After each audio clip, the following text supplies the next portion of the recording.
Drumroll Please by Lisa Jenn Bigelow. Chapter 1. The Camp Rockaway brochure promised every kid was a rock star waiting to happen, but they never met me. We hadn't even arrived, and I was ready to turn around and go home. My heart beat faster and faster, like the world's worst metronome, until it froze, until I couldn't feel or think or breathe. Then, just when it felt like nothing but a jumble of clockwork bits, it stuttered to life again. Mom's car zipped along the highway. Billboards dwindled by the minute, farmland giving way to forest the further north we went. In the back seat, my best friend Olivia leaned over and whispered, for what had to be the 5th time, "Are you sure you're okay?" I shrugged. I hadn't cried in over an hour. That had to count for something, right? She squeezed my hand. "You're going to get through this. Only 2 weeks, and I'll be with you the whole time. We'll rock so hard you'll forget the rest of the world exists." I nodded. I couldn't expect Olivia to understand. She wasn't the one who'd woken up yesterday to the sweet smell of Dad's homemade waffles and fresh squeezed orange juice, like it was somebody's birthday, except it wasn't, which should have tipped me off. She wasn't the one whose parents had, at the end of breakfast, announced, "We've decided we're better off apart." She hadn't shuffled like a zombie through the past 24 hours as Mom took her shopping for a new swimsuit and Dad scanned apartment listings on his phone. It wasn't the next 2 weeks I was worried about. It was the rest of my life. I knew Olivia had more to say, but we couldn't talk about anything important on the ride because Mom was right there. Instead, we sang along to the radio and talked about music, which is to say, Olivia talked. She always knew who'd put out a new album, who was dating whom, who'd trashed a hotel room, who'd checked into rehab. She sucked up gossip like a sponge. I only half heard what she was saying, my eyes stuck on the empty seat next to Mom. Dad was supposed to be sitting there, singing Crazy on You in an off-key falsetto and passing around the road atlas to see who could find the funniest town names, Sweet Lips, Tennessee, or Elephant Butte, New Mexico. Instead, he was back in Kalamazoo, looking for a new place to live. The scenery along the highway faded, and I was back in the kitchen, morning sun streaming through the window. I dropped my fork with a clatter, and it lay dripping syrup on the white tile floor. My tuxedo cat Maki looked at it cautiously. "We both love you very much," Mom said as I stared. "We want you to know you absolutely did not do anything wrong." I knew that. But you don't just wake up and say, "Good morning, honey, let's eat waffles and get divorced." It's not like I was expecting a drum roll, but shouldn't there have been a sign something big was coming? Where had the arguments been, the screaming, the glares and cold shoulders, the signs that something was terribly wrong? I searched my memory and came up empty. The night before, they'd finished a crossword together. "But why?" I'd croaked. They'd exchanged a glance. Dad said, "It's because..." At the same time, Mom said, "That's not important right now, sweetie." And we listened to seconds tick by on the clock, the one shaped like a flying chicken, with fried eggs on the hands that Dad picked out at the art fair one summer. He'd picked it out, but Mom had laughed too, imagining it on our wall. We'd laughed so hard. How could this be happening? And why the day before I left for camp? Maybe I shouldn't have been so surprised about that part. My parents always had the worst timing. Like when Dad told me Grandma Goodwin was in the hospital with a fractured hip 10 minutes before my pre-algebra test. I got a D. I was so distracted.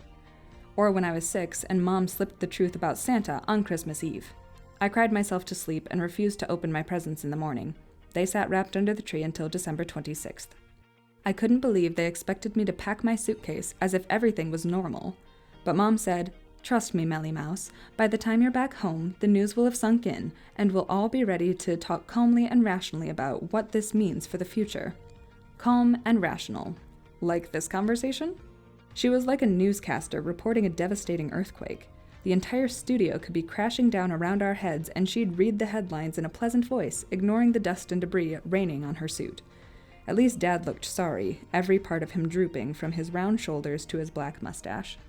I knocked back my chair, sending Maki skittering from the room, and stumbled, blind with tears, to the basement where my drums were. I played as hard and fast as I could, all the loudest, most likely to aggravate my parents' songs Olivia had downloaded onto my phone. My right foot on the bass drum was the boom of thunder. The hi-hat sizzled like lightning.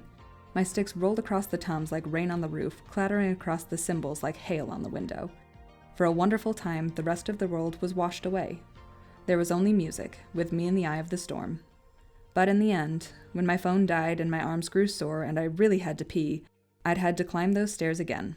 Quietly, I packed my suitcase. Without drums, Melly Mouse was just that, a mouse. And now, like it or not, I was on my way to camp. Mom caught my eye in the rearview mirror. Her forehead creased. I looked away. At least she had the decency not to smile at me. We turned from the highway onto a curving country road, swooping over low hills past marshes and prairie. Then, a few miles later, onto a bumpy dirt road lined by tall trees. Hundreds of them.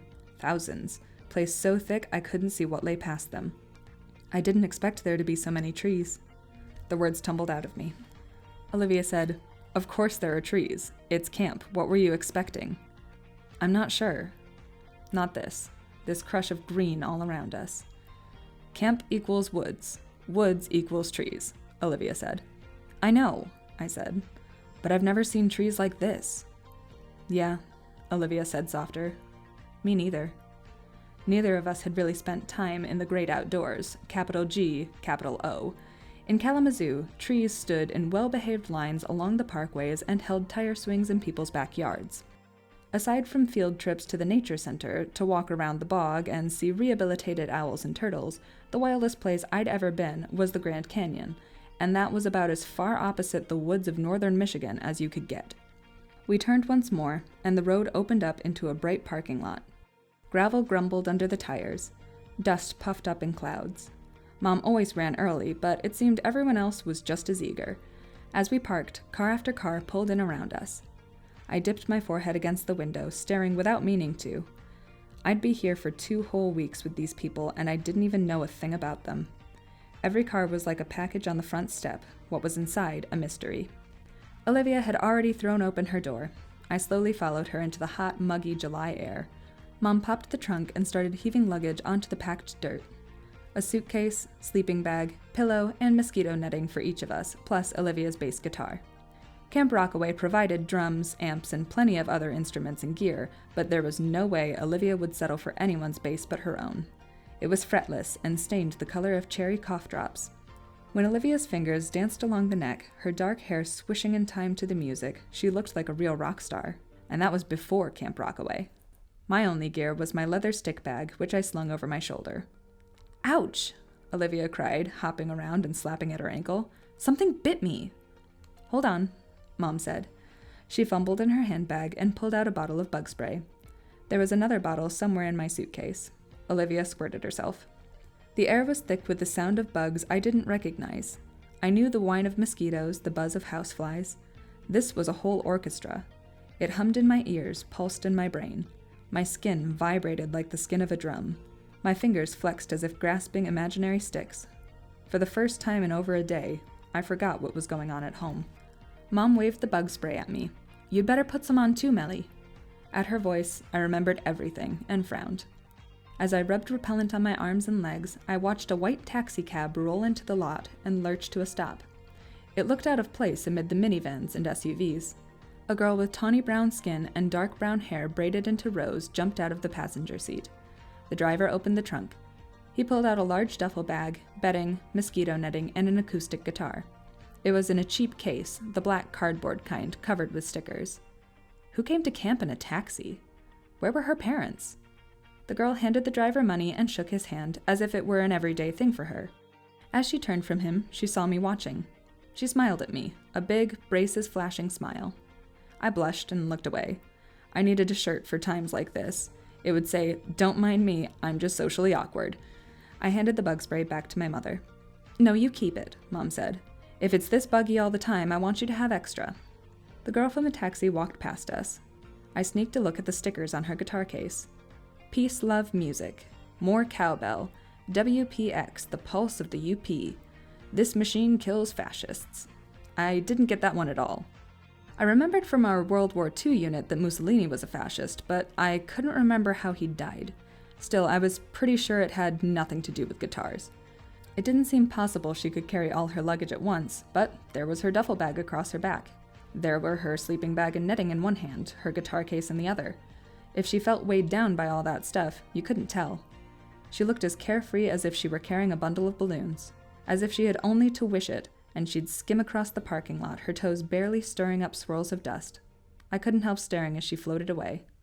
A small voice inside me said, "Remember, your life is in pieces. You shouldn't be here. You should be at home, under the covers, crying." But another voice chanted louder, merging with the chorus of bugs in the trees. Forget, forget, forget.